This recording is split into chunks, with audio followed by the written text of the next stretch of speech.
오케이, 진도 나갑시다. 본교재 25쪽부터고요. 책 안 가져오신 분은 뽑고 있으니까 적당히 어딘가에 필기하다가 받아서. 우리 지난주에 생태계부터 해서 평형까지 끝났거든? 그리고 요번에 나갈 게 세 번째 거. 지구 환경 변화와 인간 생활이에요. 혹시 여기 진도 나갔니?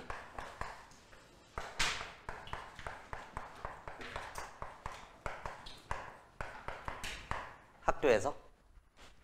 엘니뇨, 라니냐 나갔어 안 나갔어? 잘 들어두세요. 지구과학 내용이고 자료 해석으로 좀 어렵게 내려면 얼마든지 어렵게 낼 수 있는 파트니까 개념적으로도 잘 해주세요. 기본적으로 여기서 다루는 소재들을 좀 알아야 돼. 첫 번째가 기후 변화야.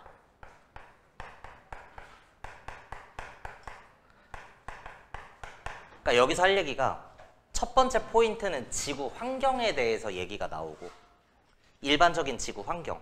적도는 덥고 북극은 춥다. 그건 지구 환경이죠. 근데 지구의 전체적인 기온이 계속해서 어떻게 돼? 높아지고 있어. 지구 온난화. 그거는 지구 환경의 변화지. 지구 온난화로 인해서 해수면의 높이가 계속해서 어떻게 되고 있어? 높아지고 있어. 그래서 해안 지역이 이제 침수가 되면서 그러한 활동들 때문에, 지구의 변화 때문에 인간 생활에도 어떤 영향을 주더라. 어떤 소재가 나와 있을 때 그게 지구 환경인지 환경 변화인지 인간 생활인지 구분을 지어서 정리해 두시고, 기후 변화 얘기 나오고 그 다음에 지구 온난화 얘기 나와요. 그 다음에 사막화 얘기 나오고, 그리고 대기대순환과 표층 해류 얘기 나오고요. 평상시에 혹시 배경 지식으로 위도 0도에서 30도 사이에 부는 바람을 뭐라고 하는지 아니? 과거에는 이제 배에다가 모터를 달진 못했으니까 바람을 타고 배가 이동을 했는데, 그 바람을 이용해서 뭐를 많이 했어. 그래서 그 바람의 이름을 그걸로 지었어. 뭘까? 무역풍. 평상시에 무역풍에 의해서 북적도 해류라고 하는 표층 해류가 만들어지는데, 그러한 표층 해류가 주기적으로 강해지기도 했다가 약해지기도 했다가 그래. 그러한 현상을 약해졌을 때를 엘니뇨라고 하고요, 강해졌을 때를 라니냐라고 합니다. 그래서 소재는 요 정도가 있다. 그래서 우리 교재 보시면 첫 번째 기후 변화부터 쭉 나오고, 소재 정리해놔, 써놔. 말해야 써.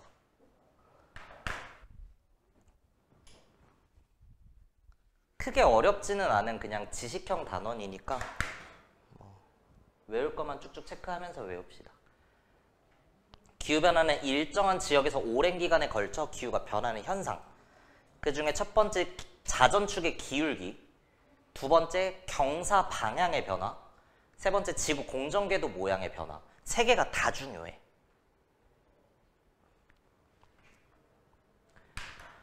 그냥 불 끄고 하자. 자, 우리가 여름이 됐건 겨울이 됐건 이런 계절이 변하는데, 계절 변화의 주기는 얼마나 돼? 계절 변화의 주기 1년이죠.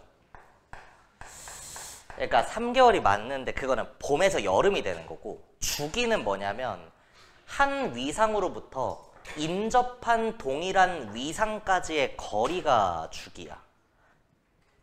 봄이랑 여름은 동일 위상이 아니잖아. 봄에서 여름 찍고 가을 찍었다가 겨울 찍고 다시 봄으로 돌아오잖아. 봄에서 그 다음 봄까지가 주기야. 요거는 1년이니까. 그러면 계절이 나타나는 이유는 지구가 뭐를 해서야?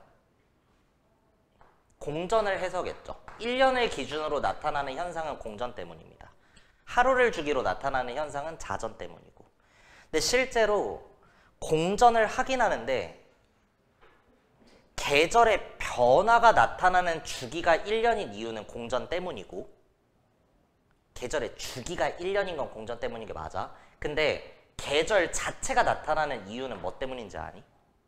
공전만 한다고 해서 계절이 나타나는 건 아니야. 어떤 상태로? 자전축이.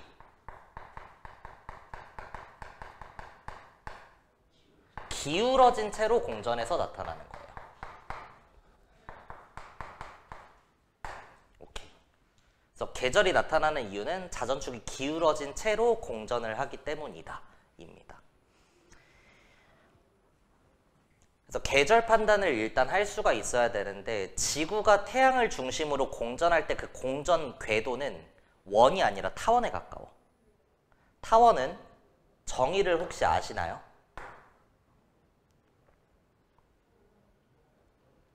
원의 정의는 아시나요? 원의 중심이라고 불리는 한 점으로부터 같은 거리 떨어진 점들의 집합이죠. 타원은 초점이라고 부르는 두 점으로부터 거리 합이 일정한 점들의 집합이야. 거리 합이 일정한 점들의 집합입니다. 요렇게.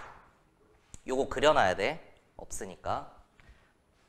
좀 크게 그릴까?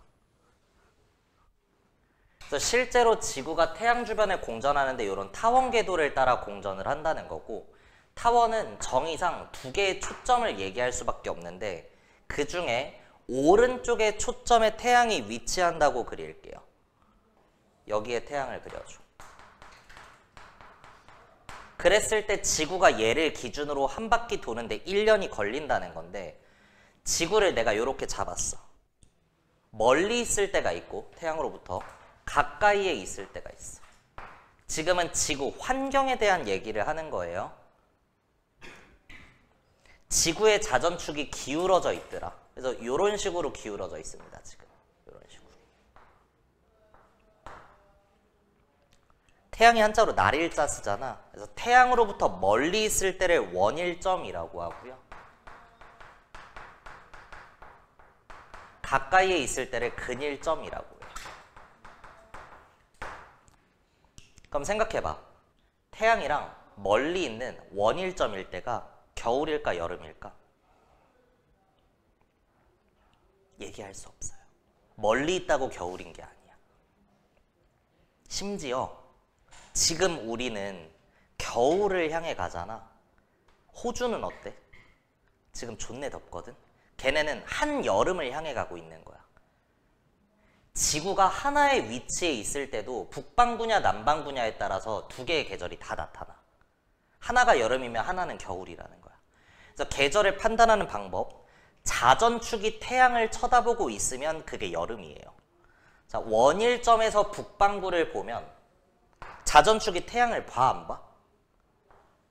보고 있는 거죠. 이게 여름이야. 근데 남반구는 원일점에서 태양을 안 쳐다보고 있어. 반대쪽을 쳐다보고 있어. 계절이 뭘까? 겨울인 거야. 그럼 근일점에서는 적도를 기준으로 북반구 쪽의 자전축을 태양을 안 쳐다보고 있으니까 여기가 겨울이 되는 거고요. 남반구는 여름이 되는 거죠. 그래서 지금은 우리 지구가 이제 근일점을 향해 가고 있다. 이렇게 생각할 수 있는 거지. 우리는 북반구에 위치하고 이제 겨울을 향해 가고 있으니까. 여기까지가 일반적인 지구 환경인데 무슨 얘기 할 수 있냐? 북반구가 됐건 남반구가 됐건 원일점과 근일점에서 지금 계절 차이에 따라 온도 차이, 연교차가 발생하는데 그 연교차는 북반구랑 남반구 중에 어디가 더 클까? 이런 얘기를 할 수가 있어요. 북반구 생각해봐. 태양이랑 멀리 있을 때가 여름이야. 그럼 존내 여름일까? 덜 여름일까? 일단 여름이니까 덥긴 더워. 근데 그나마 멀리 있어. 덜 여름이라고 할 수 있죠. 4번 할 거니까 흐름을 따라와 보세요. 북반구를 기준으로 근일점이 겨울인데 겨울이니까 춥긴 추워. 근데 그나마 가까이에 있는 겨울이야. 더 겨울이야? 덜 겨울이야? 덜 겨울인 거예요. 괜찮아? 근데 남반구는 원일점에서가 겨울이야. 겨울이니까 일단 추워. 근데 심지어 멀리 있을 때가 겨울이야. 얘는 더 겨울인 거죠. 남반구에서의 근일점이 여름이야. 여름이니까 더운데 가까이에 있을 때가 여름이니까 더 여름이죠. 따라서 일반적인 지구 환경에서 연교차는 북반구보다 남반구가 크다라고 할 수 있는 거죠. 평균적으로.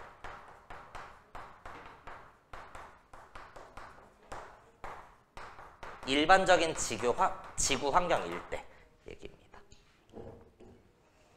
근데 우리 교재에 나와 있는 기후 변화의 첫 번째 요인이 지구 자전축의 기울기라고 나와 있는데, 자, 기울기가 커진다고 해볼게.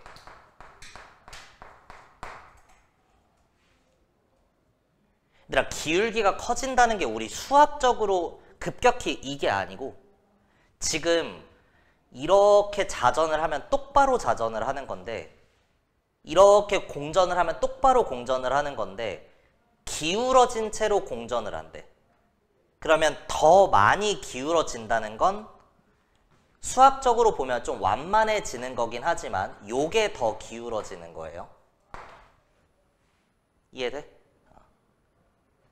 그럼 이랬을 때 연교차가 어떻게 될까인데, 일단 북반구와 남반구에서 계절은 바뀌어 안 바뀌어? 안 바뀌죠. 기울기가 커진다고 해서 계절의 변화가 나타나지는 않습니다. 근데 지금 기울어진 채로 공전을 해서 계절이 나타나는 거야. 근데 더 많이 기울어진대. 그럼 계절이 더 뚜렷하게 나뉘겠죠.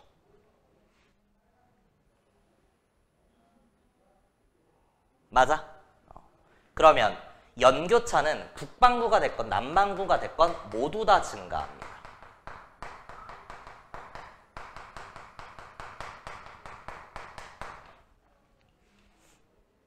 첫 번째 포인트야. 일반적인 지구 환경에서는 평균적으로 남반구가 북반구보다 연교차가 큰데, 기울어졌기 때문에 나타나는 현상인 계절은 많이 기울어질수록 더 많이, 더 뚜렷하게 나타날 거니까 북반구가 됐건 남반구가 됐건 모두 다 연교차가 증가한다 인 거예요.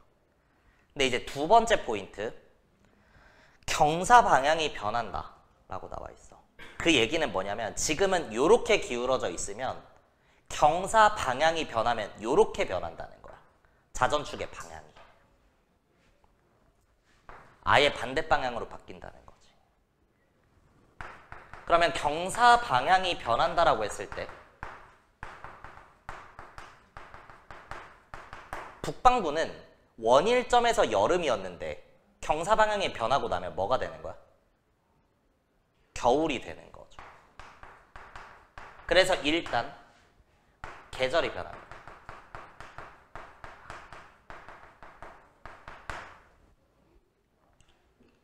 근데 북반구는 원래 덜 여름이었는데 원일점에서의 겨울이니까 무슨 겨울이야?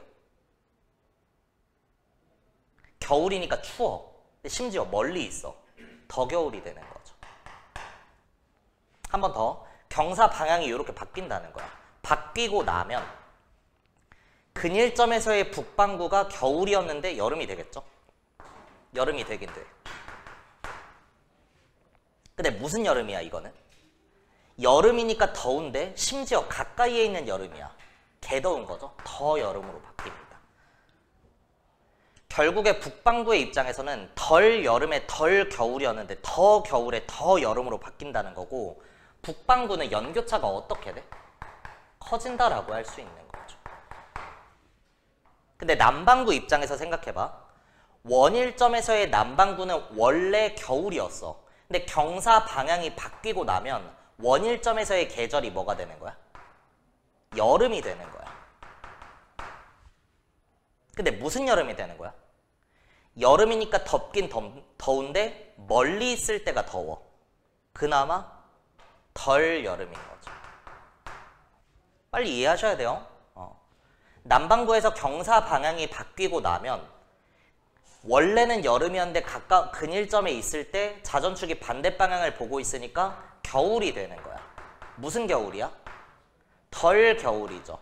겨울이니까 춥긴 추운데 그나마 가까운 곳에 있는 겨울이니까 덜 겨울이다. 결국에 남반구는 평상시 지구 환경에서 평균적인 연교차가 원래 컸다면 경사 방향이 바뀌고 났을 때는 덜 여름에 덜 겨울이 되는 거니까 연교차가 오히려 어떻게 돼? 작아지는 거야, 남반구.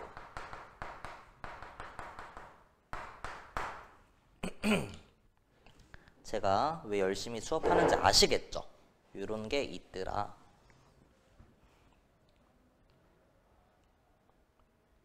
평상시에 연교차는 어디가 크다고? 남반구가 크다고. 왜? 더 겨울에 더 여름이니까. 근데 기울기가 커져. 방향은 안 바뀌고 기울기만 커져. 그럼 어떻게 돼? 더 심해지는 거야. 둘 다 심해지는 거야. 근데 경사 방향이 바뀌어버렸어. 그러면 평상시에 연교차가 남반구가 큰 이유인 것처럼 북반구가 커지는 거죠. 근데 이제 계절이 변한 상태로입니다. 오케이, 좋고요. 하나 더. 공전궤도 모양의 변화 나와 있는데 밑줄 치시고, 공전궤도 모양이 우리 지금의 환경에서는 요런 타원에 가까운데 시간이 지나면 이게 쭉 줄어들어서 원에 가까워졌다가 시간이 또 지나면 다시 타원이 됐다가 요런 식으로 공전궤도 방향이 조금씩 바뀐다는 거야, 모양이. 그거를 이심률의 변화가 있다, 이렇게 얘기해요. 밑줄 치고 이심률 변화라고 써두시고, 공전궤도 모양이 원에 가까울수록 중요한 포인트는 우리는 북반구에 살고 있으니까 북반구의 연교차가 증가합니다.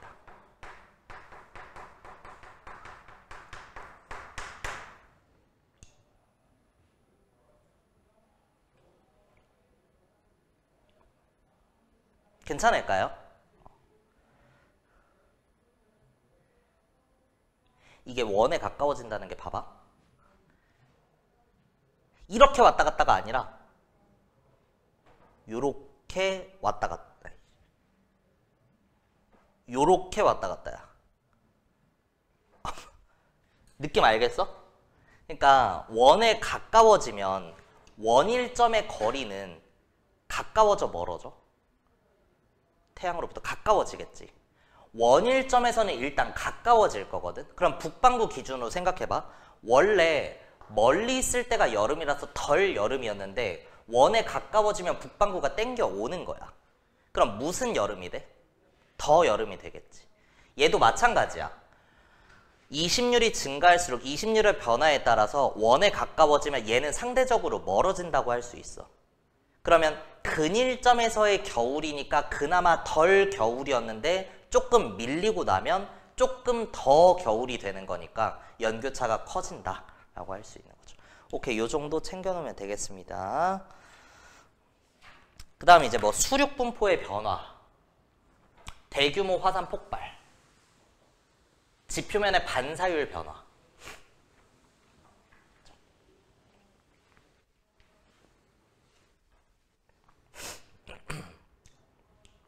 대규모의 화산 폭발이 일어나면 지구의 평균 기온이 어떻게 되죠? 화산이 막 뻥뻥 터져. 그럼 온도 어떻게 돼? 낮아지죠. 뜨거운 게 터진다고 해서 높아지는 게 아니라 뭐에 의한 효과가 더 큰 거야? 화산재에 의해서 뭐를 차단하니까? 태양 복사 에너지가 차단되니까 온도가 낮아진다. 오케이, 좋고요.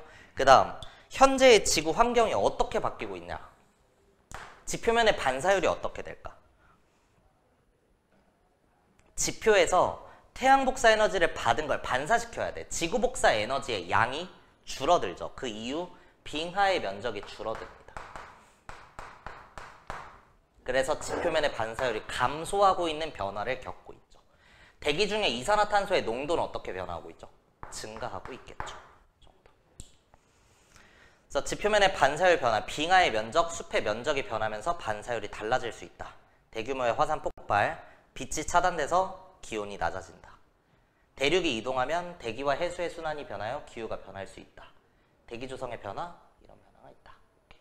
자전축, 경사방향, 공정 궤도 모양 다 한 겁니다. 밑에 넘어가서 과거의 기후는 어땠을지, 어떻게 변하고 있는지를 측정하는 방법. 그러니까 몇 가지 체크만 하면 돼. 나무의 나이테. 나이테는 1년에 하나씩 형성된다. 매년 1년을 주기로 이렇게 선이 만들어진다는 거야. 근데 어떤 해에는 나이테 간격이 넓어졌어. 그 이유는 뭘까? 1년 만에 이 새끼가 폭풍 성장을 한 거죠. 그래서 나무의 생장 속도가 클수록, 생장을 빨리 할수록 간격이 넓어지는 거죠. 근데 일반적으로 나무는 언제 생장을 잘해? 온난하고 강수량이 많을수록인 거죠. 그래서 나이테 사이의 간격을 보면 온도가 어느 정도 됐고 강수량이 어느 정도 됐는지 대략적으로 알 수 있다. 이런 내용이고요. 그 다음 빙하 코어의 연구는 별표입니다. 왜냐면 너네가 알고 있는 지식이랑 반대로 가는 경우가 되게 많거든. 나무의 나이테처럼 빙하의 코어도 1년에 하나씩 형성이 되는 층이 있더라. 그래서 줄무늬를 분석하면 생성 기후와 변화를 알 수 있다. 줄무늬 분석을 통해 생성식이랑 기후 변화를 알 수 있다. 그 다음 공기방울을 분석하면 생성 당시의 대기 성분을 알 수 있다. 빙하가 얼면서 공기가 끼어 들어갔어. 줄무늬를 분석해서 언제 만들어졌는지를 알 수 있는 거고, 그 사이에 끼어있는 공기방울을 분석해서 당시의 대기 조성, 대기 성분 이런 거를 알 수 있는 거죠. 그 다음 중요하다고 한 게 이거고요. 빙하의 얼음을 구성하는 물 분자에 산소의 동위원소 얘기가 나옵니다. 근데 동위원소가 뭐죠?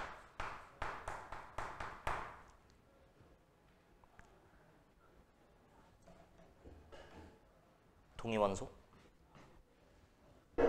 뭔지는 알지? 말로 못해서 그렇죠? 동위원소는 말 그대로 위상이 동일한 원소라는 뜻이고, 여기서 얘기하는 위상은 화학적 성질이에요.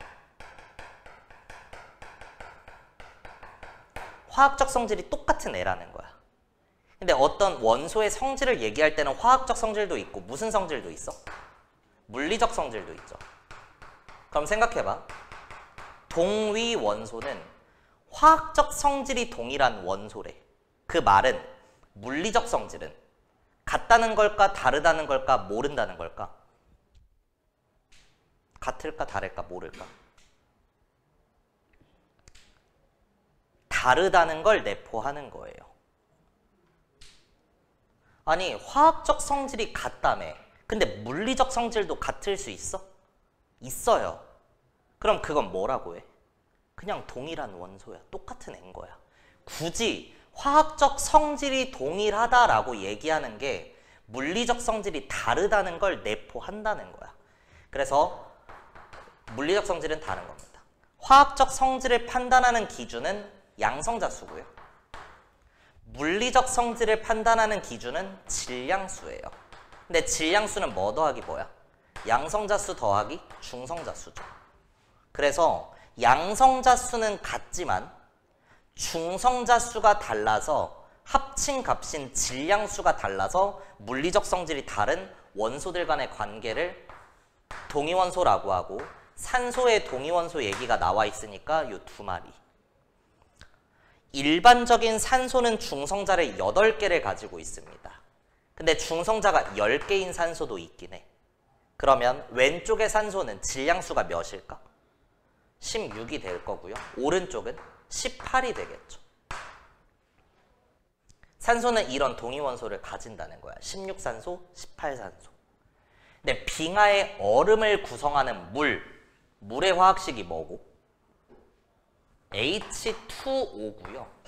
빙하 속에, 그 얼음 속에 물 분자가 있을 건데, 그 물 분자의 요 산소가 16짜리 산소일 수도 있고 18짜리 산소일 수도 있다는 거야.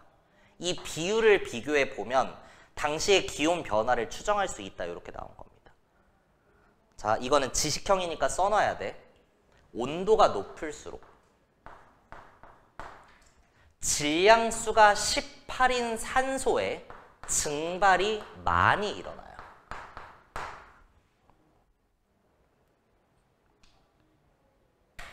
온도가 높을수록 C8 증발 잘 일어나 인 거야.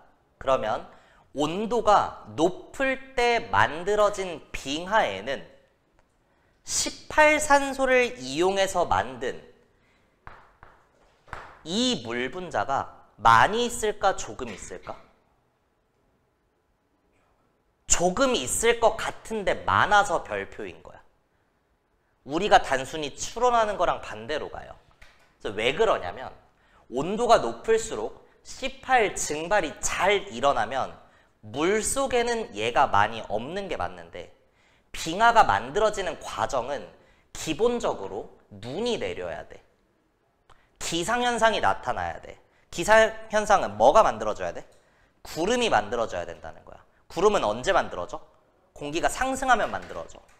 결국에 증발이 많이 일어날수록 얘가 많이 상승을 해서 많이 구름을 만들어서 많이 비와 눈으로 내리는 거고 그 눈이 빙하로 형성이 되는 거예요. 그래서 빙하를 구성하는 산소의 동위원소 관계를 보면 18산소를 이용해서 만든 게 오히려 많게 되더라 라고 하는 거. 또 뭐 이런 식으로 문제를 낼 수 있는 거죠. H2의 16짜리 산소 분의 H2의 18짜리 산소는 온도가 높을수록 클까 작을까? 온도가 높을수록 C8 증발이 많이 되면 C8이 많이 구성을 하니까 얘가 많을 거고 얘는 상대적으로 적겠죠. 분모는 감소 분자는 증가니까 전체값이 증가하더라 라고 하는 거. 근데 분모 분자 자리 바꿔서 낼 수도 있으니까 무지성으로 외우는 게 아니라 이 내용을 좀 알고 있으면 된다 얘기했습니다. 그리고 퇴적암과 화석의 연구는 우리 지난 시험범위였죠. 지질시대 파트. 퇴적층에 포함된 화석의 종류와 분포로부터 기후를 추정할 수 있다. 송민아, 기후를 알려주는 화석을 무슨 화석이라고 해? 둘 중 하나야. 표준화석이야, 시상화석이야? 찍어. 시상화석입니다. 시상화석으로부터 기후를 추정할 수가 있다. 앞에서 했던 거죠. 저 연구는 여기 시험을 안 봤거든. 지질시대 동안 빙하기와 간빙기가 여러 차례 있었대. 그 중에 우리 빙하기 외우죠. 언제 있었어? 선, 말, 고, 말, 중, 없고, 신, 빙사, 간삼이죠. 성캄브리아대 말, 고생대 말, 중생대에는 빙하기가 없이 대체로 온난하였다라는 말 쓰고 신생대에는 말기에 빙하기 4번, 간빙기 3번이 반복이 된다. 앞에 시험 범위에서 했었던 겁니다. 뭐 우리 빙하기도 이렇게 외웠었고요. 저 연구를 위해서 대멸종도 외워. 지질시대 동안 대멸종 몇 번 있었어? 5번 있었죠. 대멸종 하면 이름만 봤을 때 안전해 보여, 위험해 보여? 위험해 보여. 우리나라에 위험한 학년이 딱 2개 있어. 제일 위험한 새끼들 건들면 안 돼. 몇 학년일까? 위험한 학년. 고3이랑 무슨 병이라 그래? 중2병. 고3이랑 중2가 위험하죠. 그래서 고생대에 3번이 있었고 중생대에 2번이 있었다. 이렇게 외웠잖아. 그쵸? 고생대에는 1차, 2차, 3차 대멸종이 있었고요. 중생대에 4차, 5차 대멸종이 있었죠. 이 중에 가장 큰 대멸종은 뭐야? 3차 대멸종이었죠. 3차 대멸종의 원인이 뭐였죠? 판게아 형성이죠. 그래서 얘가 가장 큰 거고, 두 번째로 큰 게 중생대 말기에 있었던 5차 대멸종입니다. 5차 대멸종의 원인은 뭐라고 할 수 있어? 5차 대멸종 중생대 말기에 공룡 새끼들 다 뒤졌거든? 걔네 왜 뒤졌어? 뭐가 충돌해서? 운석이 충돌해서. 좋습니다. 당시에 운석이 몇 개 정도 떨어졌을까? 이 내용 아는 거지? 몰라? 대충 알아? 그러니까 운석 충돌이라고 해서 막 메테오가 떨어졌다 그런 게 아니라 지구에 엄청 커다란 운석이 그냥 하나가 이렇게 떨어진 거야. 공룡이 이거 맞고 멸종했을까? 그러진 않을 거 아니야. 전 세계에 있는 공룡이 와 씨발 운석 떨어진다 다 같이 뒤지자 이래서 여기 다 모여있다가 쿵 죽은 거야 아닐 거야. 얘가 와가지고 쿵 떨어졌어. 여기에 있는 애들은 돌아가셨겠지만 그죠? 쿵 떨어졌어. 그랬더니 땅이 막 흔들려. 그래가지고 불안정하던 곳에서 화산 활동이 막 일어나. 용암이 막 흘러내려. 그 용암 때문에 멸종한 것도 아니겠지. 그죠? 공룡들이 막 뛰어다니다가 용암에 이렇게 뛰어들지 않는 이상. 그죠? 뭐가 나와 자꾸? 화산재가 스멀스멀 나오는 거잖아, 이 과정에서. 근데 화산 활동이 이렇게 일어나니까 주변에 불안정하던 지역에서도 또 다른 화산 활동이 일어나고 또 다른 화산 활동이 일어나고 얘 때문에 또 다른 화산 활동이 일어나고 지구가 전체적으로 화산 활동이 일어나면서 지구가 전체적으로 이렇게 화산재에 뒤덮인 그런 꼴이 되는 거죠. 그럼 뭐가 차단이 되니까? 태양빛이 차단이 되는데 지구에서 사용하는 대부분의 에너지원 99.985%가 다 태양 복사 에너지죠. 그래서 태양빛을 못 받으니까 식물들이 뭐를 못하고? 광합성을 못하고. 그래서 식물들이 다 돌아가시고 초식동물들이 식물이 없으니까 굶어 돌아가시고 공룡들이 잡아먹을 초식공룡이 없으니까 돌아가시고 그래서 공룡은 실제로 굶어 죽은 게 맞다. 뭐 이런 얘기 있습니다. 다음 페이지 넘어가시고요. 기후 변화한 거고 두 번째 소재가 뭐야? 지구온난화입니다. 그 다음이 사막하고 그 다음 대기대순환 표층해류 이런 식으로 가요. 지구온난화. 대기 중에 온실기체가 증가하면서 평균 기온이 급격하게 상승하는 현상이다. 온실기체 네 종류는 알아두세요. 수증기의 H2, 이산화탄소, 메테인은 CH4고 오존은 혹시 아시는 분? O3입니다. 오존. 얘네들의 양이 계속해서 많아지더라.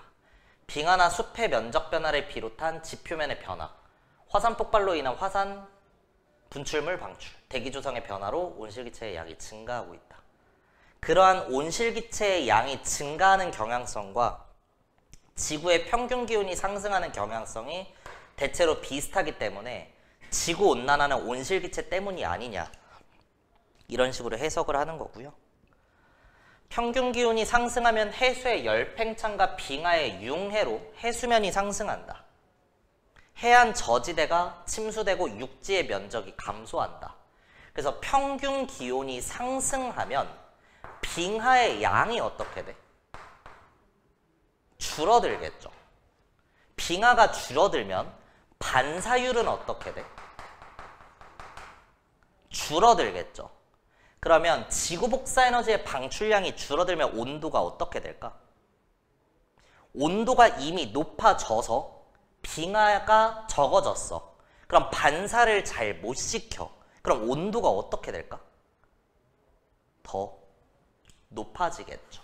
온도가 높아지면 빙하의 양이 어떻게 돼? 줄어들겠지. 그럼 반사율이 어떻게 돼? 줄어들겠지. 그럼 온도가 어떻게 돼? 높아지겠지. 무슨 순환이야 이거? 양성 피드백이라고 하죠. 그래서 양성 피드백 과정을 거치는 지구 온난화가 그래서 위험하니까 그래서 조심하자인 겁니다. 뭐 여담이긴 한데요. 지구 온난화가 몇 년 안에 해결이 될 것 같긴 해요.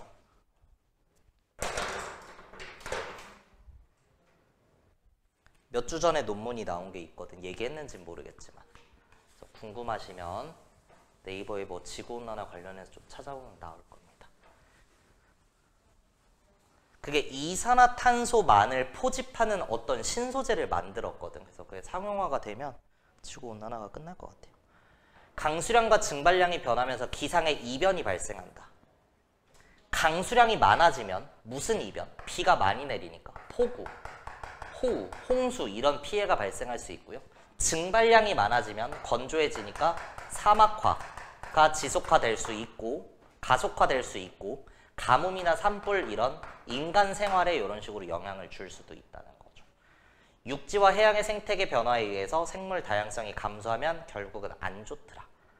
그래서 화석 연료의 사용 억제, 그렇죠? 덜 써라. 신재생 에너지 개발 뭐 이런 게 가장 중요합니다. 신재생 에너지 개발. 또 뭐 있어? 상온 초전도체. 이게 아주 유력하고요. 일단 상온 초전도체를 만들기만 하면 지구 내적으로는 모든 게 해소돼요. 식량, 기아, 가난, 가뭄, 산불, 토네이도, 기름 그런 걸로 전쟁할 일이 없어져. 지구온난화 이런 거 다 해결됩니다. 지구 내적으로. 그래서 상온 초전도체 그래서 연구 많이 하고 있는 거고. 아니면 이산화탄소의 양을 효과적으로 줄일 수 있는 뭐 그런 게 있죠. 국가 간의 협력 이런 건 뭐가 있을까? 지구온난화 이거 다 누구 때문이야? 짱꼴라? 아니에요? 그래서 국가 간의 협력을 통해서 짱꼴라 다 죽여라. 재미없다. 밑에는 한번 뭐 눈으로 봐두시고요. 넘어가겠습니다. 시간 관계상 기후변화로 나타나는 한반도 환경의 변화와 전방. 아열대 기후구의 확대. 이따 또 나옵니다. 지금 아싸리 얘기하자. 열대가 뭔지 아니? 열대, 아열대 이런 거. 봐봐. 적도는 개덥잖아. 그래서 우리가 열대라고 해. 북극은 개춥잖아. 그래서 우리가 한대라고 해요. 근데 이거를 위도 30도와 60도로 쪼갰을 때 위도 30도 부근은 열대까지는 아니고 살짝 부족해. 그래서 아열대라고 해요. 안타깝게 열대는 아니야. 그럼 얘는 뭐라고 하면 될까? 한대까지는 아니고 안타깝게 한대입니다. 이름을 이렇게 붙여요. 그러니까 위도 30도 부근이 아열대야.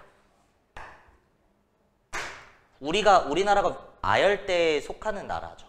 그래서 아열대의 기후구가 자꾸자꾸 확대가 되더라. 위쪽으로 북상한다 이런 겁니다.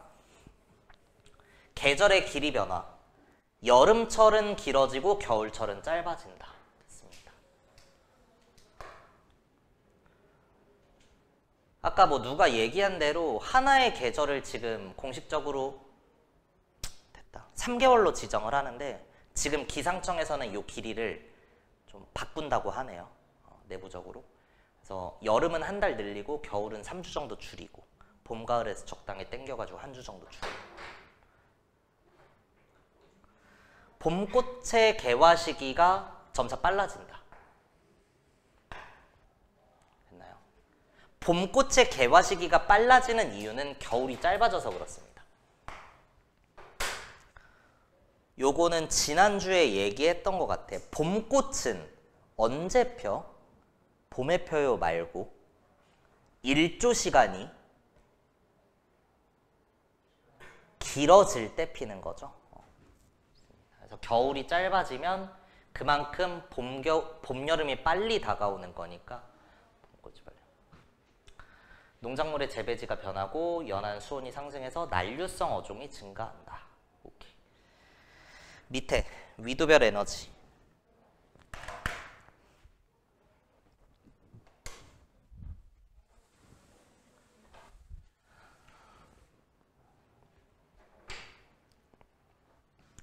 지금 할 얘기는 적도는 덥고 북극은 추운 이유를 얘기할 건데 왜 그래? 라고 했을 때 지구가 구형이라서 그래요 라고 하시면 돼요. 앞으로는 약간 더운데 일단 지구로 들어오는 빛은 평행하다고 할 수 있어? 이거 얘기했었나? 지구로 들어오는 빛은 평행하다고 할 수 있어? 왜? 그쵸? 태양이 이렇게 있고 지구가 이렇게 있었으면 태양에서 수소핵융합 반응을 통해 에너지가 이렇게 나올 때 절대 지구로 들어오는 빛은 평행하다고 할 수 없겠지만 태양에 비해 지구는 충분히 크기가 작고 멀리 있기 때문에 뭐 요 정도에 위치한다라고 하면은 엄청나게 작은 거죠. 그래서 태양에서 퍼져나가는 빛은 평행하지 않지만 실제로 지구로 들어오는 빛은 한 줄기의 빛 그뿐이니까 모든 빛이 평행하게 들어오더라. 근데 지구가 네모난 모양이었다면 북극으로 들어가는 거든 적도로 들어가는 거든 각각의 지역에서 다 때려 맞으니까 위도별로 에너지가 불균형이 생기지 않을 텐데 실제로 지구는 구형이니까 적도로 들어가는 건 대가리에서 다 때려 맞는 거고 극지방으로 고위도로 갈수록 그 빛을 퍼져서 맞는 거니까 뭐를 비교하면 똑같은 면적을 비교하면 이걸 뭐라고 하면 될까?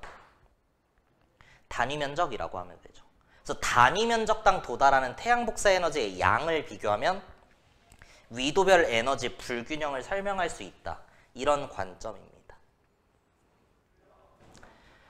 자, 태양에서 지구로 오는 에너지, 태양 복사 에너지가 있고요. 이거는 무조건 지구 입장에서 흡수할 수밖에 없죠. 흡수량이 있어요. 그 빛을 받으면 지구는 다시 내보내. 지구 복사 에너지라고 하죠. 이거는 방출할 수밖에 없어요. 방출.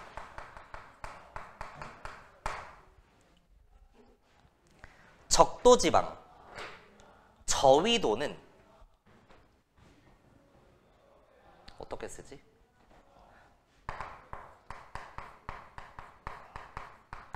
흡수량이랑 방출량 중에 뭐가 더 클까?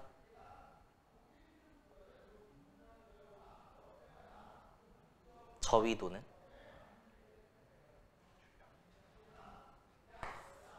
고위도가 어디? 여기가 고위드거든?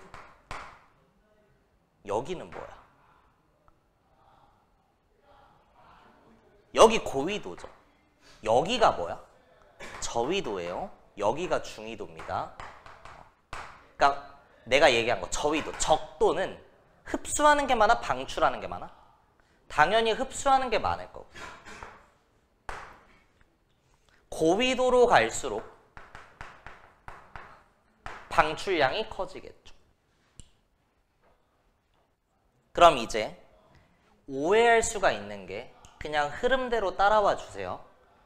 저위도도 흡수하고 고위도도 흡수해. 그 흡수량을 비교하면 어디서가 더 클까? 적도에서 먹는 거랑 북극에서 먹는 것 중에 어디에서 먹는 게 더 클까?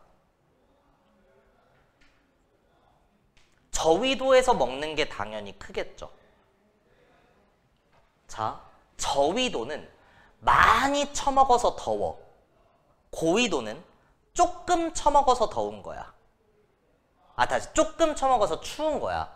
그러니까 저위도에서의 흡수량이 크다는 건데 방출량의 관점으로 생각하면 저위도는 많이 나가 조금 나가? 저위도는 조금 나가니까 더운 거죠. 많이 들어오고 조금 나가니까 더운 거란 말이야. 북극은 조금 나가 많이 나가? 많이 나가니까 추운 거죠.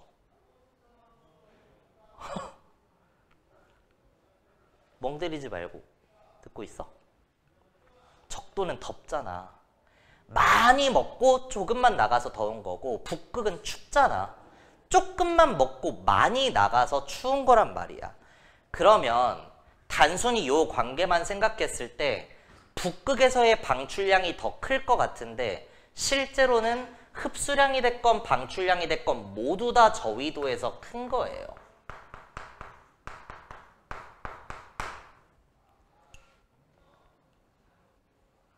물론 이건 맞아. 저위도에서 흡수하는 게 많아. 고위도에선 흡수하는 게 적어. 저위도에선 나가는 게 더 적어. 지가 먹는 것보다는.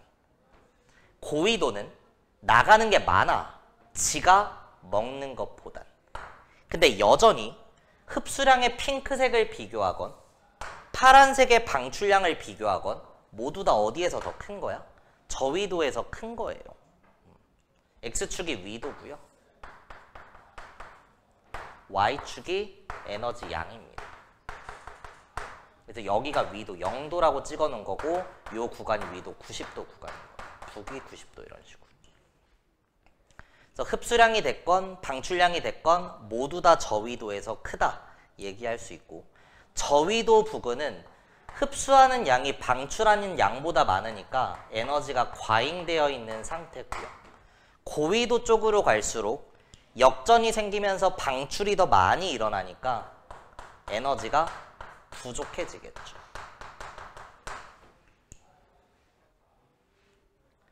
그럼 에너지는 기본적으로 많은 데서 적은 데로 이동할 건데, 그때 이동하는 형태의 에너지는 열 에너지니까 열이 많은 데서 적은 데로, 저위도에서 북극적으로 열이 이동하는 거죠. 에너지 불균형을 해소하기 위해. 근데 이 구간은 태양 복사 에너지의 흡수량과 지구 복사 에너지의 방출량이 똑같아. 그러면 에너지의 이동 있어 없어? 있다. 얼마나 있는데?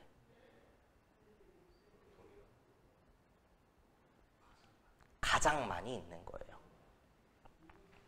적도는 개 뜨거우니까 열이 나가야 되고, 북극은 개 추우니까 열을 많이 받아야 돼. 근데 여기를 생각하면 들어오는 거랑 나가는 게 똑같으니까 뭔가 이동이 없을 것 같은데, 실제로는 여기에서 이동하는 양이 가장 많은 거였고, 사실 우리 이거 지구 시스템 할 때 했었어. 여기가 위도 몇 도야? 38도의 중위도 지역이죠. 위도 38도 부근이 에너지가 많은 것도 아니고 적은 것도 아니라서 오히려 통로의 역할을 하기 때문에 에너지의 이동이 가장 많다라고 기억을 해주시면 되겠습니다. 그래서 바람도 많이 불고 파도도 세고 뭐 이런 얘기할 수 있는 거죠. 바람이 많이 불어서 수권의 층상구조에서 어떤 특징을 가지죠? 바람의 혼합작용에 영향을 받는 층, 혼합층의 두께가 가장 두껍다. 이런 얘기 했었잖아요. 괜찮아?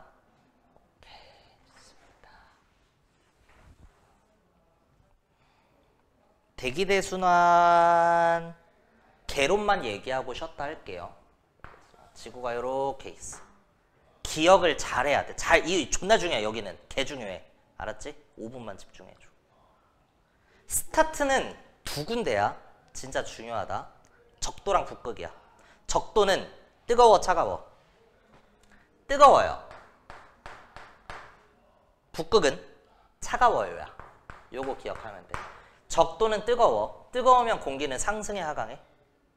상승하죠. 뜨거우면 상승이니까 차가울 땐 공기가 하강하는 거야. 그럼 상승 기류가 강한 여기에서는 지표 근처에서 고기압이 될까, 저기압이 될까? 무슨 기압? 공기가 위로 막 날아가. 저기압이 되는 거예요. 북극은 차가워서 하강해. 공기가 위에서 이렇게 찍어 누른다는 거야. 고기압이야, 저기압이야? 고기압이야. 지표 근처에서는 저기압과 고기압 이렇게 잡히고, 지표의 위쪽 상공에서는 공기가 모였으니까 무슨 기압이야? 적도의 상공은 고기압이고 북극의 상공은 저기압이 되겠죠. 공기가 빠져나갔으니까. 바람은 항상 어디에서 어디로 불어? 고에서 저로 부는 거죠. 그래서 지표 근처에서는 북극에서 적도 방향으로 바람이 불어줘야 되는 거고, 상공에서는 적도에서 북극 쪽으로 바람이 이렇게 불어줘야 된다는 거야. 북반구에서 한 파트 이런 일이 일어나면 남반구에서도 한 파트 이런 일이 일어날 거니까 지구 전체적으로 커다란 두 개의 순환이 만들어져야 될 것 같은데 실제로 지구는 크기가 너무 크기도 하면서 자전을 하기 때문에 간접 순환이 만들어져요. 그 간접 순환이 위도 30도와 60도에서 한 파트 끊어주면 돼. 위도 30도랑 60도에서 꺾여버린다는 거야. 자, 스타트는 적도는 더워였어. 적도는 더워서 상승했어. 고기압이야. 고기압에서 바람이 불어나가긴 하는데 90도까지 못 가고 30도에서 차가워져서 중간에 그냥 하강을 해버려요. 그럼 여기 무슨 기압일까? 고기압이죠. 그리고 일로 들어온 바람이 불어 들어온다? 저기압이라서 그런 거죠. 이렇게 만들어지고 한 번 더 할게. 북극은 추워서 하강해. 유나야, 추워서 하강이니까 지표에서 고기압이야. 바람은 고에서 저로 부는데 불어 나가다가 60도에서 꺾여버려. 내려가다 보면 뜨거워질 거 아니야. 근데 여기서 이미 뜨거워져서 상승을 해버리는 거야. 여기 무슨 기압이야? 저기압이 되겠죠. 왜? 바람이 불어 들어오니까. 또 공기 상승 기류가 만들어지니까. 그럼 공기가 위쪽으로 올라가서 여기가 무슨 기압이 돼? 고기압이 되는 거죠. 그래, 이런 순환이 그래서 만들어진다는 거예요. 지구가 충분히 크고 자전을 하기 때문에. 이렇게 직접 순환이 만들어지고 나면 30도와 60도 사이에 갑자기 고기압과 저기압의 차이가 발생을 해버립니다. 위도 30도의 지표 근처는 고기압이고 60도의 지표는 저기압이니까 고에서 저로 바람이 부는 거고요. 위도 30도의 상공은 저기압이고 60도의 상공은 고기압이니까 고에서 저로 바람이 불어버려요. 지구가 너무 크고 자전을 하기 때문에 이 가운데에서 간접 순환이 일어나는 거예요. 결국에 북반구와 남반구의 커다란 두 개의 순환이 아니라 북반구와 남반구에서 각각 세 개의 순환세포가 만들어진다, 이런 표현을 한다는 거야. 그럼 지구가 자전을 하지 않으면, 간접 순환이 사라지면 몇 개의 순환이 되는 거야? 지금 북반구의 순환세포가 세 개거든? 간접 순환이 사라지면, 자전을 안 하면 몇 개의 순환세포로 바뀌는 거야? 한 개로 바뀌는 거죠. 자전을 하면 세 개가 되는 거고, 그렇습니다. 얘네들 각각의 이름만 하고 쉽시다. 3등급, 2등급, 1등급이에요. 세 글자, 두 글자, 한 글자. 헤들리 순환. 페렐 순환이라고 하고, 극순환, 이렇게 이름이 있습니다. 위도 0도에서 30도까지 헤들리 순환, 30에서 60도 페렐 순환, 60에서 90도까지 극순환이라고 합니다. 딱 28쪽에 쭉 잘 나와 있습니다.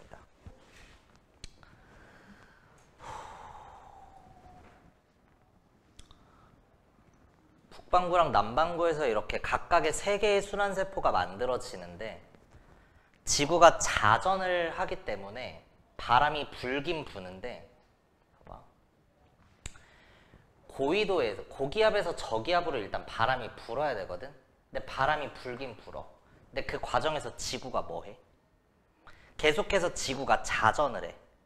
그러니까 여기에서 불어오는 바람이 지구 자전에 의해서, 지구 자전 방향은 서에서 동이니까 이쪽으로 이렇게 부는 것처럼 느껴져요.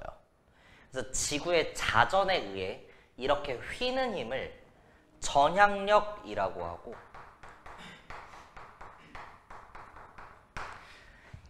이렇게 나타나는 현상을 코리올리 효과라고 합니다. 안 써있는 거 있으면 써두시고,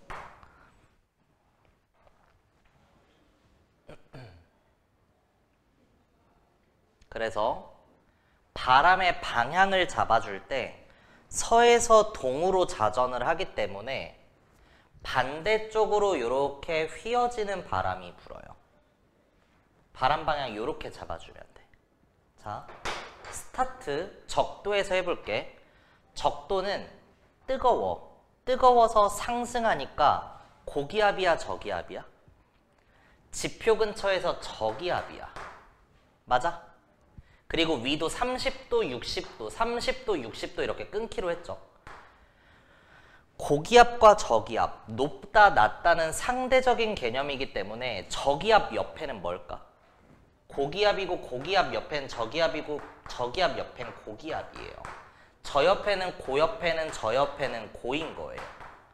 바람은 고기압에서 저기압으로 부니까 따라서 바람의 방향은 고에서 저로, 고에서 저로, 고에서 저로 체크해주면 돼. 고에서 저로, 고에서 저로, 고에서 저로. 이렇게 부는 바람의 이름, 위도 0도부터 30도 사이에서는 이렇게 부는 거죠. 무역풍이라고 합니다. 위도 30도부터 60도 사이에서는 이렇게 불어 나가는 거죠. 편서풍이라고 하고요.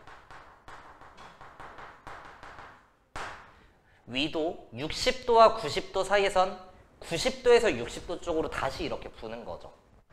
극동풍이라고 합니다. 근데 조금 디테일하게 이름을 붙여주는 게 무역풍이에요. 북반구 지역에서의 무역풍은 북동무역풍이라고 해.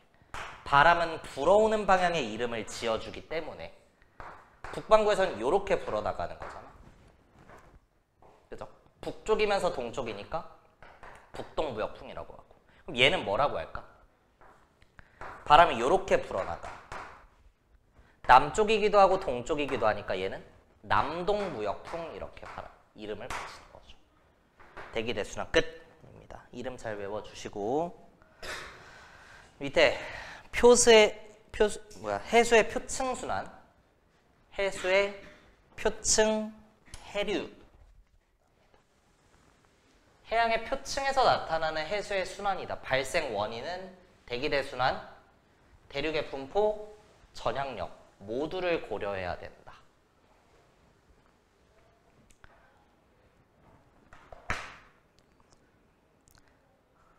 그래서 요 세계지도 그림 나와 있는 거. 일단 바람이 부는 방향을 체크해 줘야 되는데 전향력, 코리올리 효과를 고려했을 때 바람이 이렇게 부는 거죠. 적도는 뜨거워서 상승이니까 저기압이고 30도와 60도, 30도와 60도에서 한 파트 끊어주면 저기압 옆에는 고기압 옆에는 저기압 옆에는 고니까 바람은 고에서 저로 고에서 저로 고에서 저로 여기가 고고 저고 고가 되는 거죠.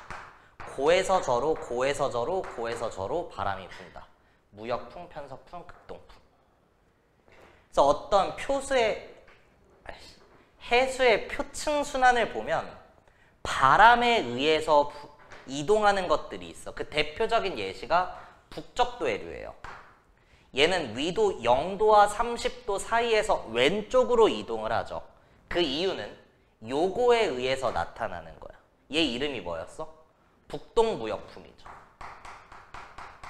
그래서 북적도 해류는 북반구에서의 북동무역풍에 의해 만들어지는 해류입니다. 근데 얘가 왼쪽으로 쭉 가다 보면 서쪽에서 동쪽으로 쭉 가다 보면 대륙을 만나. 한국, 중국, 인도, 아프리카죠. 요 대륙을 만나면 육지와 그냥 충돌을 해서 위로 올라가 버려. 그 이름이 쿠로시오 해류야. 얘는 바람 때문에 나타나는 건 아니죠. 육지와 충돌해서 나타나는 겁니다. 그래서 요거를 구분짓는 문제가 나오는 거야. 그 다음 위도 30도와 60도 사이에서 부는 이런 바람이 있어. 오른쪽 위로 이동하는 이런 해류. 북태평양 해류고요. 얘는 북반구에서의 편서풍 때문에 나타나는 해류인 거죠. 근데 얘가 가다 보면 다시 오른쪽에 대륙을 만나. 이 대륙 이름이 뭐야? 북아메리카죠. 북아메리카 만나서 그냥 치고 내려오는 해류가 있어. 캘리포니아 해류고 얘도 바람의 영향이 아닙니다. 육지랑 충돌해서 나타나는 거죠. 그래서 태평양 근처에서는 이런 시계 방향의 해류가 나타난다. 바람과 육지 때문에. 수륙 분포 때문에 이렇게 얘기할 수 있는 거죠. 그 다음 대서양 쪽에도 마찬가지 북적도 해류가 이렇게 나타나고요. 북적도 해류가 가다 보면 북아메리카 만나서 위로 이렇게 올라가는 게 있어. 멕시코 만류인데 얘도 육지랑 충돌해서 나타나는 거니까 바람 때문이 아닙니다. 근데 얘가 가다 보면 오른쪽 위로 힘을 받아서 이렇게 가는 게 있어요. 얘는 육지랑 충돌해서 내려가는 것 뿐이고 위로 올라가는 이 북대서양 해류는 편서풍의 영향을 받아서 나타나는 대표적인 해류입니다. 됐나요?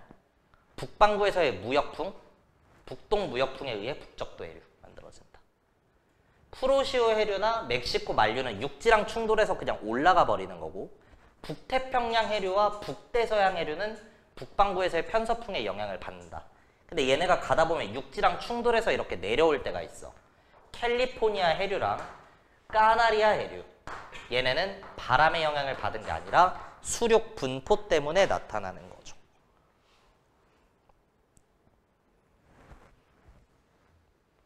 이름을 그래서 좀 잘 외워주셔야 되고 바람의 방향이랑 같이 체크를 해주면 된다. 남반구에서도 마찬가지야. 남반구에서 위도 0도와 30도 사이에서는 남동 무역풍이 부는 거죠. 왼쪽 위로. 그래서 왼쪽으로 가는 이 해류, 남적도 해류는 남반구에서의 무역풍 때문이고요. 가다 보면 호주, 오스트레일리아 만나. 그래서 오스트레일리아 만나가지고 수륙 분포에 의해 아래쪽으로 내려가는 동오스트레일리아 해류는 바람 때문이 아니다. 얘기할 수 있고요. 그 다음 오른쪽으로 이렇게 쭉 이동하는 남극 쪽에서 전체적으로 순환하는 이런 해류가 있어. 남극 순환 해류고요. 얘는 위도 30도와 60도 사이에 걸치는 애라서 거의 60도 부근입니다. 그래서 이 방향에 의해 오른쪽 아래로 부는 이 바람에 의해서 오른쪽으로 전체적으로 순환하는 거야. 얘 이름 뭐야? 남반구에서의 편서풍이죠. 편서풍의 영향을 받는 거야. 근데 가다 보면 남아메리카 만나서 위쪽으로 치고 올라가더라. 페루 해류고요. 얘는 바람의 영향을 받지 않는다. 수륙 분포 때문입니다. 브라질 해류랑 벵겔라 해류는 뭐 얘기를 써놓긴 했는데 나온 적은 없는 것 같아요. 눈으로 한번 봐두세요. 브라질 해류, 벵겔라 해류. 남극 순환 해류가 가다가 육지랑 만나서 벵겔라 해류로 올라가는 거고요. 얘가 다시 한번 남적도 해류에 의해 왼쪽으로 가다 보면 브라질, 남아메리카 만나서 아래쪽으로 치고 내려오는 거죠. 바람의 영향 안 받습니다. 밑에다가 써놔. 난류와 한류 표시까지 나와 있는데 미안. 해류에서 하나만 더 하자. 적도 반류. 동그라미야. 임마.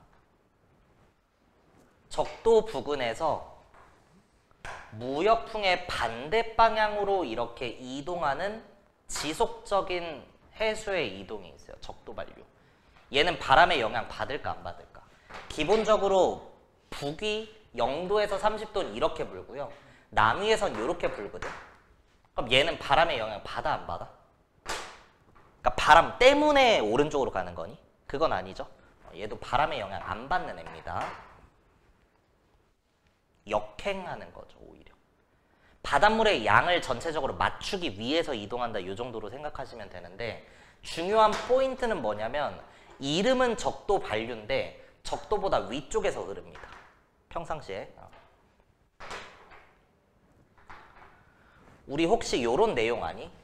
우리나라 동해안 지역은 아래에서 위로 올라가는 쿠로시오 해류가 있고요. 그게 이제 쪼개져서 동안난류로 올라오죠. 그리고 연해주 한류에서 북한 한류로 쪼개져서 우리나라 동해안 지역은 난류와 한류가 만나는 뭐가 만들어진다고 해? 난류성 어종과 한류성 어종이 모두 다 잘 잡히는 황금어장이라고도 하고 조경수역이라고도 해요. 그 조경수역은 계절마다 위치가 조금씩 변하거든. 걔랑 위상이 똑같아. 조경수역은 여름철에는 난류가 우세해져. 뜨거우니까 잘 올라가. 조경수역의 위치가 올라가겠죠. 겨울철에는 한류가 우세해져. 내려가는 거야. 그래서 계속 올라갔다 내려갔다 올라갔다 내려갔다 이렇게 바뀌는 거거든. 여름철에는 적도 반류가 북상합니다. 물론 북적도 해류를 뛰어넘는다 그런 건 아니고요. 여기서 조금 올라간다. 겨울철에는 아래쪽으로 살짝 내려와요. 남하한다 이렇게 얘기를 할 수 있어요.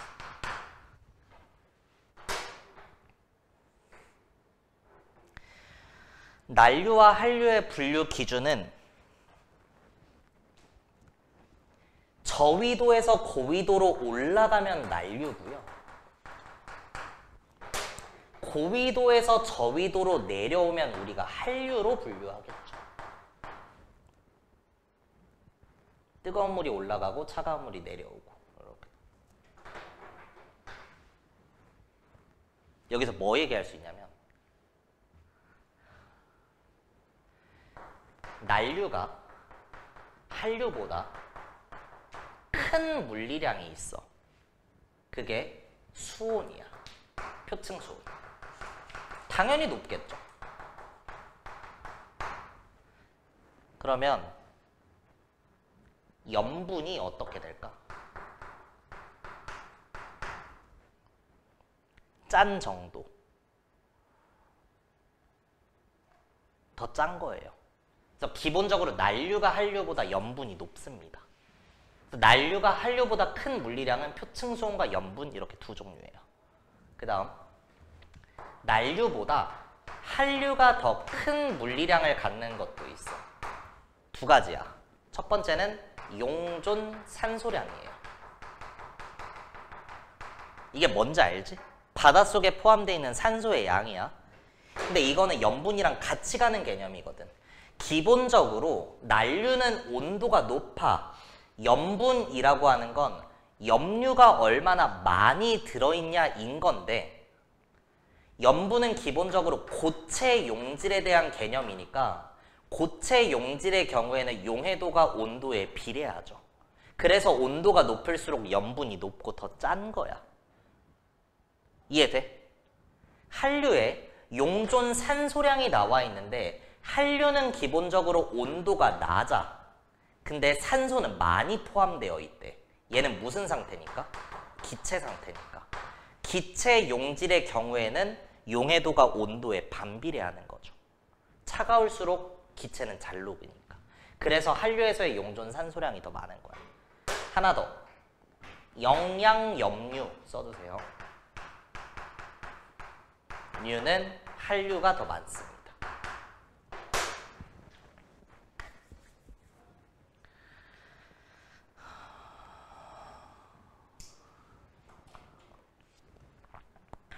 차가운 물에 영양소가 더 풍부하다 이렇게 생각하시면 돼요. 그 이유가 기본적으로 영양염류 같은 거는 물보다 밀도가 크거든. 밀도가 크면 가라앉겠죠. 가라앉다 보면 무슨 층까지 내려갈까? 심해층까지 내려가겠죠.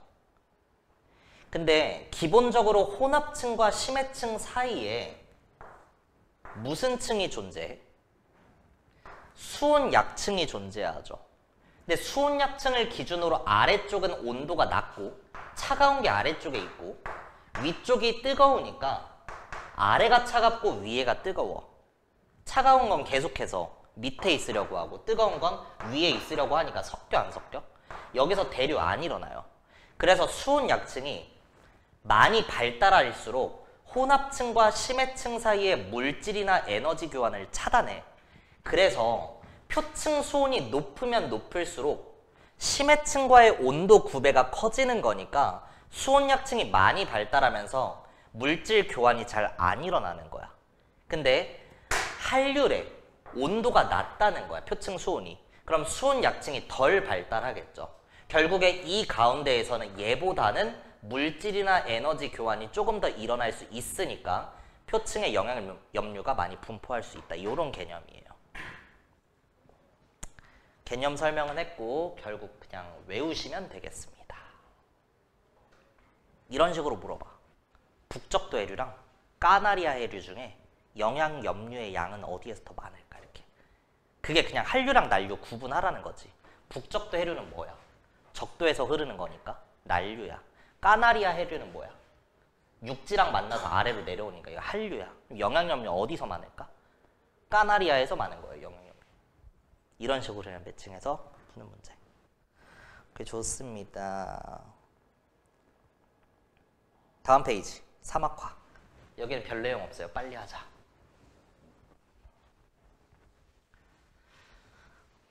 사막화는 주로 고압대가 형성되는 위도 30도 부근에 분포한다. 기본적으로 사막화는 사막 주변의 지역으로 사막이 퍼져나가는 현상이고요.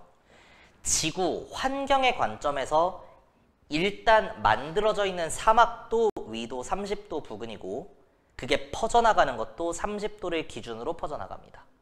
그 이유, 일단 저압대랑 고압대 중에 어디에서 더 사막이 만들어지기 좋냐라고 했을 때 생각해봐.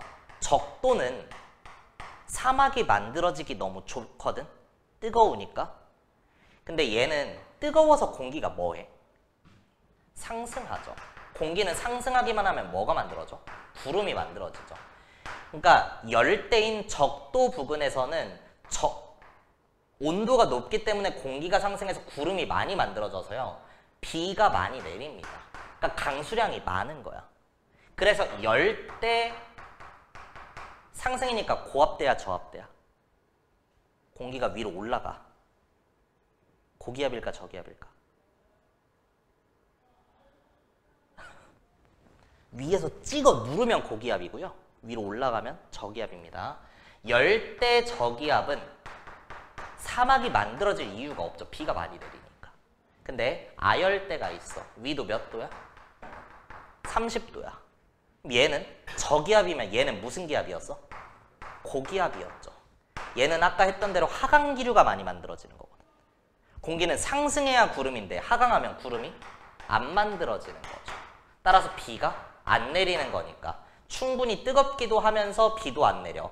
아열대 고기압에서 사막이 만들어진다. 오케이? 고기압은 또 어디도 있었어? 저기압, 고기압, 저기압, 고기압이니까 북극도 고기압이죠. 북극에서 사막 안 만들어지겠죠. 추우니까. 그래서 위도 30도 부근에 아열대 고압대에서 사막화가 진행되고 있다. 가속화된다. 넘어가고요. 마지막 엘니뇨와 라니냐. 오늘 진도 요 정도 나가고 이제 풀 시간 좀 드릴게요.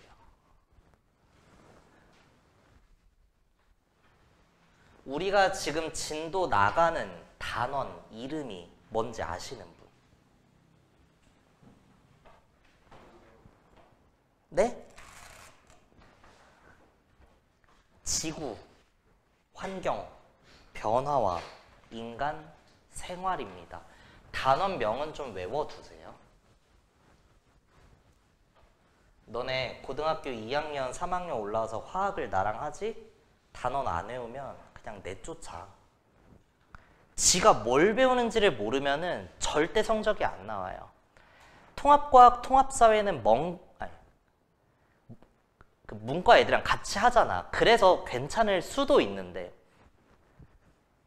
이과 과목 올라가면 장난 아니거든. 그리고 과탐이 차지하는 비율이 내신이 됐건 수능이 됐건 엄청 커요. 너네 과탐 3과목 하지? 3학점씩 3과목이니까 지금 학점이 아니고 뭐라 그러죠? 물화생을 한다. 각각이 단위수가 3이거든? 그럼 단위수 9야. 과탐 엄청 커. 과탐 비율이. 그래서 과학 잘하는 애들이 2학년 때 올라가서 과탐에 111 찍어버리면 내신 폭풍 성장이야. 근데 못 찍어서 문제죠.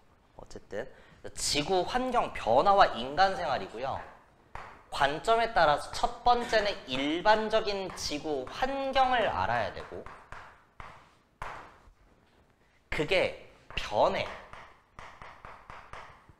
그 대표적인 변화에 엘니뇨라고 하는 게 있고 라니냐라고 하는 게 있는 거예요. 그래서 이게 어떤 변화인지 그걸 토대로 인간 생활에 어떤 영향을 주는지 알아야 돼. 그래서 첫 번째 평상시 할게.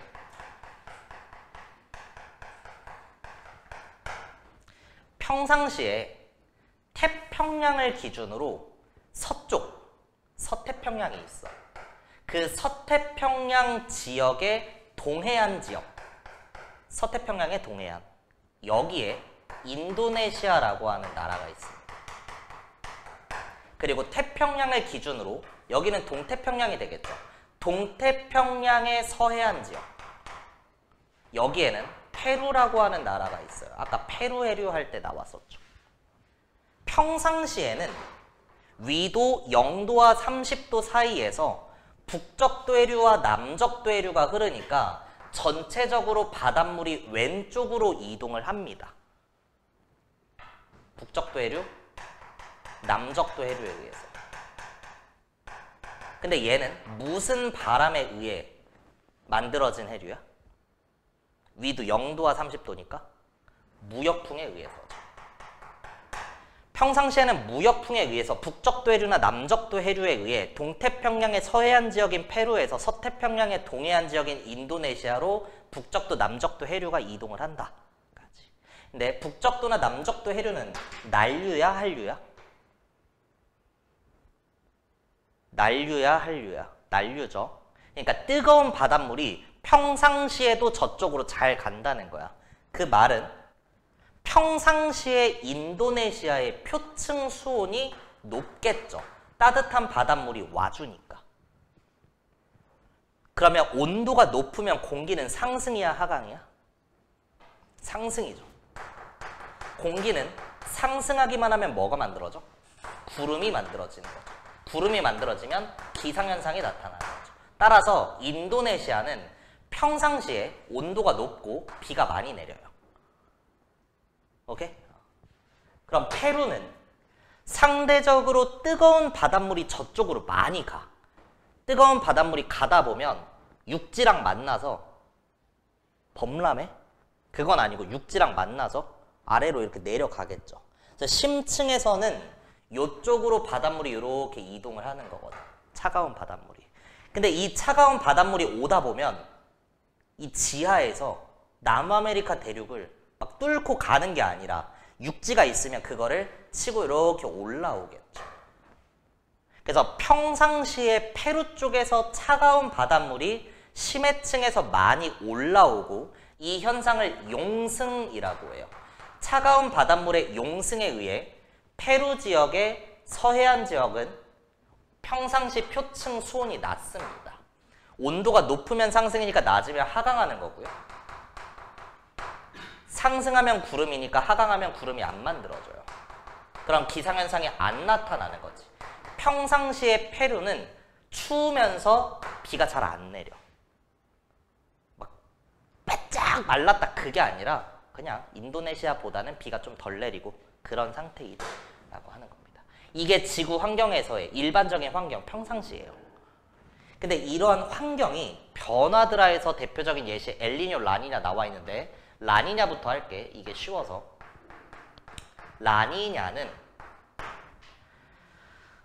3에서 5년을 주기로 무역풍이 강화되는 현상이 있어.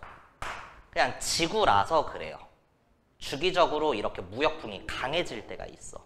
그러면 인도네시아 지역과 페루 지역 사이에 원래 무슨 바람이 분다고? 무역풍이 분다고. 그래서 무슨 해류가 흘러? 북적도 해류가 흐르는 거야. 근데 무역풍이 강해졌어. 그러면 북적도 해류가 강하게 이동을 하겠죠. 그럼 뜨거운 바닷물이 많이 이동을 할 거야. 원래도 뜨거운 바닷물이 와서 온도가 높았는데 더 많이 와, 더 높겠죠. 온도가 높으면 상승이야. 근데 더 높아, 더 상승하겠죠. 상승하면 구름이 만들어져, 더 구름이죠. 구름이면 기상현상이야, 더 기상현상이 나타나겠죠. 그래서 이때 나타나는 기상현상에 의해 인간 생활에 영향을 주는 게 비가 너무 많이 내리는 폭우, 폭우, 홍수 이런 피해가 있더라. 끝입니다. 요런 내용이에요. 자, 페루는 평상시에 차가운 바닷물의 용승에 의해서 표층 수온이 낮았는데 너무 많이 가니까 너무 많이 용승이죠. 용승이 많이 일어나. 더 용승이야. 온도가 더 낮아. 원래도 하강이었어. 더 하강이야. 원래도 구름이 없었어. 더 없어. 원래도 기상현상이 없었어. 더 없는 거예요. 원래도 비가 잘 안 오는데 더 안 온다. 이때 나타나는 건 가뭄과 산불 이렇게 잡아주시면 되겠습니다. 이해돼요? 마지막 세 번째 엘니뇨고요. 주기적으로 무역풍이 강해질 때가 있으면 약해질 때가 있더라. 무역풍의 약화 시기를 엘니뇨 이렇게 얘기를 합니다. 밥 먹었냐? 강화고요. 밥 먹었뇨? 좀 약해 보여.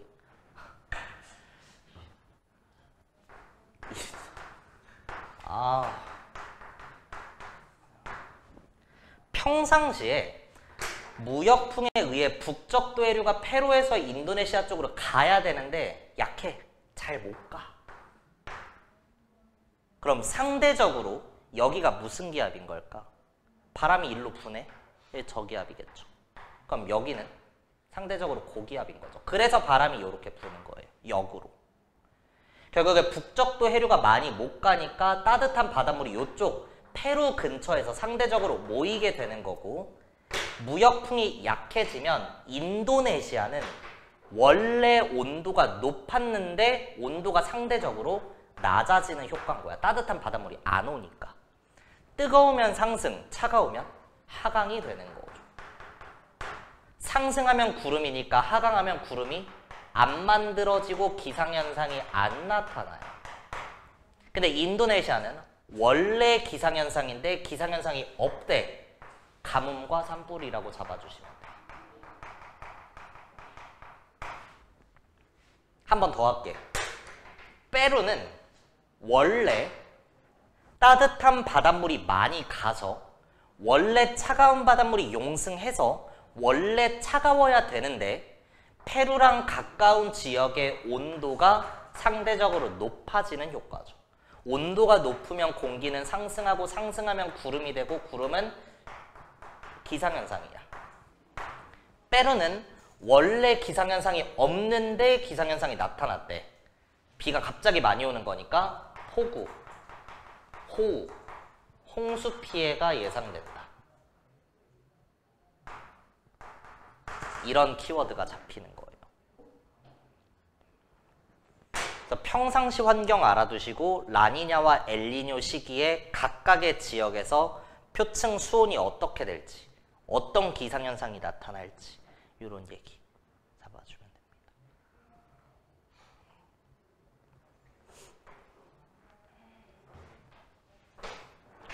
진도는 이 정도 하고요. 31쪽은 뭐 그림도 좋고 내용도 좋으니까 눈으로 한번 읽어보시죠.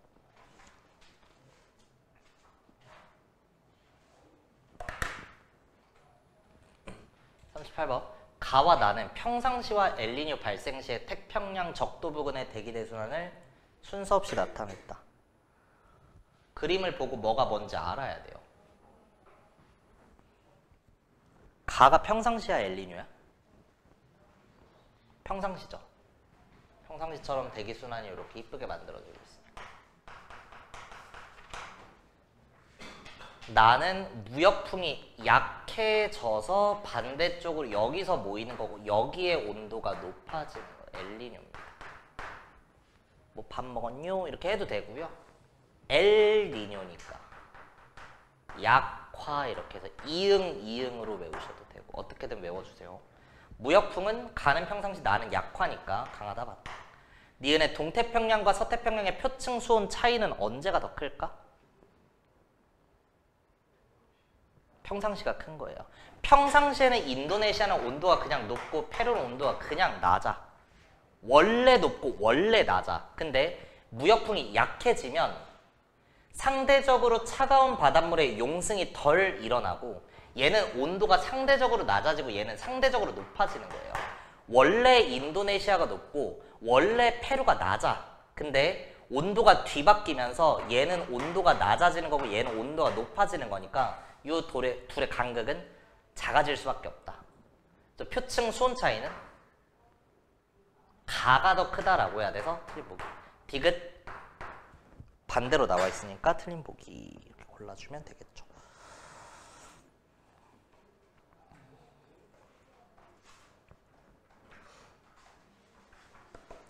시간이 어느 정도 됐기 때문에 몇 개 풀 시간 드릴게요.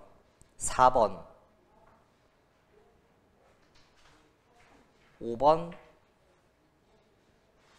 10번, 세 문제. 4, 5, 10. 세 개 풀게요. 4번. A 해류 이름 뭐야? 일단 북적도 해류니까 북반구 얘기고 북이도 지역이죠. A는 뭐야? 네? A. 북적도 해류 가다가 육지 만나서 쿠로시오 해류죠. 북태평양 해류 편서풍의 영향을 받으면서 가다가 북아메리카 만나서 내려오는 거. 미국 캘리포니아 해류죠. 기억의 표층 염분 물어봤을 때 염분은 온도가 뭐 할수록 커? 높을수록. 온도가 높을수록 고체 용질이 잘 녹으니까. 근데 쿠로시오 해류는 난류고요. 캘리포니아 해류는 내려오니까 한류가 되는 거죠. 그래서 A보다 B에서 높다? 아니다. A가 높다라고 해야 되는 거지. 니은 북적도 해류는 무역풍의 영향을 받는다? 맞다. 그 중에서도 무슨 무역풍? 북동 무역풍이었고요. 공부 어떻게 해야 될지 알겠지? 북태평양 아열대 순환의 방향은 눈이 있는지 물어보네요. 시계 방향 맞다. 4번 내면 되겠습니다. 표층 염분. 그 다음 5번. X축, Y축 체크하면 위도에 따른 에너지량인데 적도고요. 90도 N이 뭐야? 북이 90도, 북극입니다. 그래서 적도 지역은 에너지가 과잉되어 있고 북극 지역, 극지방, 고위도로 갈수록 부족해지는 거죠. 그래서 반대로 나와 있으니까 틀린 보기. 니은. 적도에서는 태양 복사 에너지의 흡수량이 방출량보다 많다? 맞다. 에너지 이동량은 약 38도에서 최대가 되는 게 맞다. 지식형이죠. 얘들 엄청 많이 틀린다잉. 다음 10번. 엘니뇨와 라니냐 시기에 관측된 태평양의 표층 수온 편차를 순서 없이 나타냈다 이렇게 나와 있는데 잘 보시면요. 가가 나보다 여기가 진하고요. 나는 여기가 색깔이 허해. 관측값 빼기 평년값인데 나를 기준으로 해볼게. 요쪽이 하얗게 찍힌다는 건 편차가 플러스 쪽으로 이 값이 양수라는 거거든. 그러면 관측값이 평년값보다 크다는 거야. 그럼 평상시보다 온도가 뭐해졌다는 거야? 높아졌다는 거야. 온도가 높아지면 엘니뇨야 라니냐야? 그렇게 따지는 게 아니에요. 무슨 말인지 알아? 엘니뇨가 됐건 라니냐가 됐건 온도가 높아지는 구간은 항상 있단 말이야. 라니냐 시기에는 온도가 어디에서 높아져? 인도네시아에서 평소보다 더 높아지는 거죠. 근데 엘니뇨 시기에는 어때? 동태평양 지역에서 페루 지역에서 평상시보다 온도가 높아지는 거죠. 그러니까 온도가 높아진다고 무조건 엘니뇨 받고 이러면 안 된다는 거. 여기가 무슨 지역이야? 얘 뭐야? 북아메리카고 얘는 뭐야? 남아메리카죠? 그러니까 여기가 뭐야? 동태평양이야. 동태평양 지역에서의 관측값이 평균값보다 크다니까 동태평양 지역이 평소보다 온도가 높아졌다는 거야. 무역풍이 강해져서야 약해져서야? 약해져서니까 라니냐야 엘니뇨야?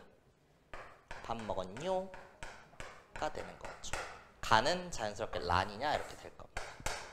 가와 달을 비교한 특징. 나에서 무역풍이 약해져서 엘니뇨니까 틀린 보기고요. 니은. 페루 연안의 용승은 어떻게 돼? 무역풍이 약해지면 바닷물이 덜 가니까 덜 용승하겠죠? 틀린 부분입니다. 디귿 동태평양 적도해역의 강수량이 많다. 온도가 높으면 상승이니까. 상승하면 구름이니까. 원래 온도가 낮아서 기상현상이 없는데 갑자기 기상현상이 나타나서 디귿 맞는 복이고 폭우나 홍수 얘기 이런 것도 할 수 있는 거죠.